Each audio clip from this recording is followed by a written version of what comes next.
This is Basha's purified water. It is processed by advanced filtration, ozone, and reverse osmosis technologies. It costs 50 cents. Let's test the pH and TDS levels.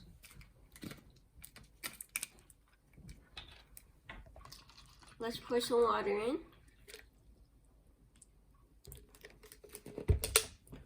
First, let's test the TDS level. Turn on the TDS tester, make sure it says 0, and put it in. 3. That is microfiltered water. Now let's test the pH level. Do 2 to 3 drops.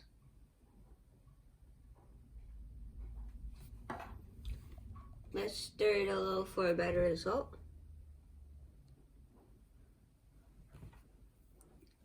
I give this a 4.5. This is acidic.